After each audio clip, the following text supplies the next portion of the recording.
Mr. Wheeler and Wilson number 9. Getting a service and a rebuild on the table. There's the table. Beautiful, I'm very pleased with it. Customer picked the colour. It's not a colour I would have picked, but it's actually worked really nicely. And it's I've picked out the logo in gold, and I'm very pleased with it. Anyway, this is the machine. The machine's getting. But what we're going to look at is the tension assembly. So the tension assembly on these machines is quite intimidating for folk. So we'll do a little strip down so you can see how it comes apart, how it goes back together. Okay, so this is the tension and check spring assembly. Now the actual tension assembly that's no big deal really. Screw in the side there, loosen that grub screw, and that releases the clamp in here, and then this will pull out. This little pin there, that's the tension auto release. So that lifts the spring, and it's not separate discs. This is a rotating tension assembly. So it's a pressurized felt pad that pushes against it, and the thread goes around it once or twice, and that's what controls the tension. So that's no biggie coming out, and it's pretty easy to strip down. Just make sure you take some videos when you take it apart. Make sure you get the bits in the right order when you put them back together. But the check spring assembly, that is a different thing altogether. So we're going to have a look at that. Now, if it's in decent condition, there's a big screw here, and if you can get that to loosen, you can actually take the whole thing off in one go.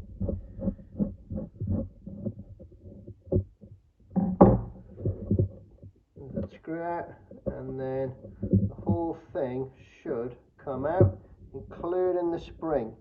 Do not force it. If you pull that spring and stretch it, it'll be knackered. So that's the whole thing come out in one go. But it's quite likely that won't happen. So we'll look at the other way of taking it apart.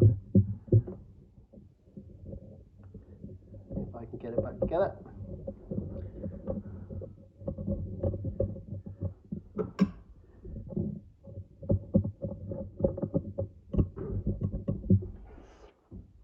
Okay, so these two screws here.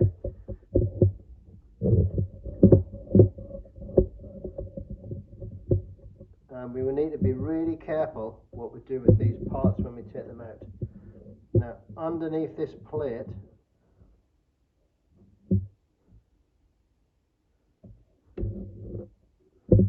there's another screw here.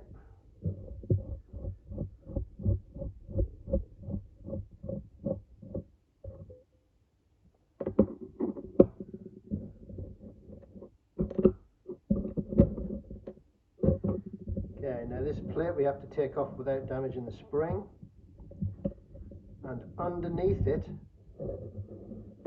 there are two spaces.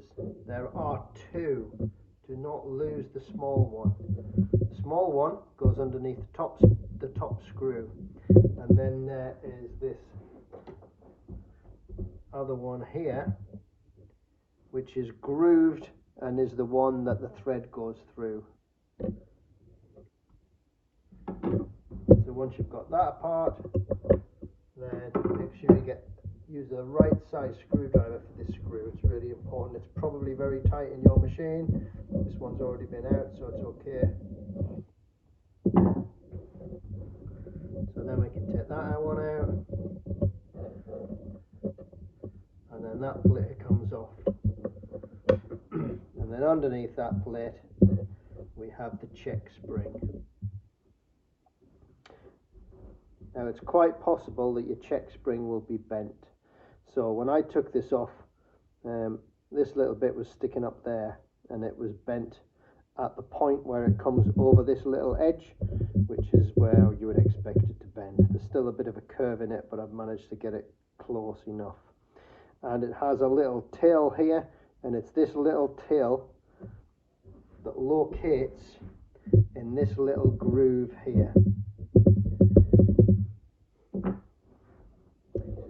So what I use for cleaning out this kind of thing, I have a a small paintbrush and an old toothbrush, and I find with some white spirits you can get into these grooves and give them a bit of a clean with some white spirits, and that pretty well always takes out the gunge, and then a bit of a rub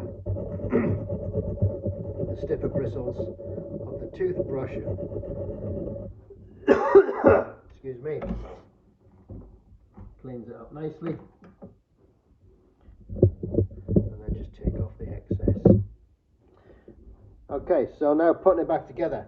So we will, you can put the whole thing together separately and put it on as one go, or you can just assemble it straight in location. So we're going to drop in the spring and make sure it is over that little edge. It'll probably pop back, but that's okay. Now this piece, it has to go on with this recess facing up. That's the recess that this first spacer is going to drop into. So that goes on, and then we can put the first screw in, but we are not going to tighten it. We're just going to take it down and then leave it a little bit loose, because if we tighten it we might have difficulty getting other things in. Then we've got these two spacers. The big one drops into that little recess. The smaller one just sits on top of that hole there. So you've just got to drop it in and hope it stays in the right place. Then this next plate recesses down the way and it holds the other side of that spacer. So we slip that in there. Then we can drop the small screw into the top hole, and that should hold that small spacer in place if we haven't lost it.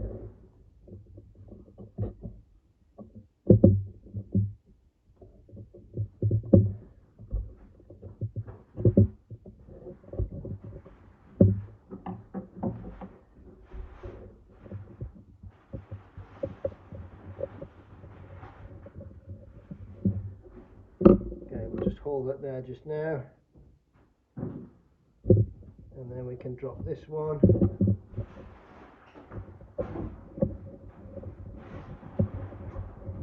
So this one's going to go all the way down through the middle of the screw.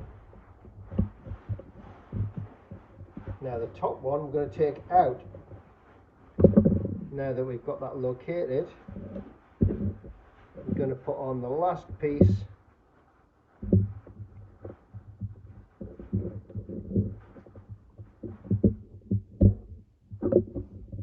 Drop that screw back in, and have a little check before we tighten everything up. Make sure that we've got that spacer. Yes, we have. So now we put the spring in position. Tighten the top one, the middle one, and finally the bottom one. The bottom one will hold everything in position. Have a little check, make sure it's all good, and then we'll use the right size screwdriver and we'll just tighten that up. So that is how you strip and rebuild this check spring assembly, and you can see why Singer was able to take over Wheeler and Wilson. When you think of the amount of engineering and cost that goes into manufacturing that. And the Singer one just has a one mounted on the tension disc. There you go, that's the Wheeler and Wilson tension assembly and check spring.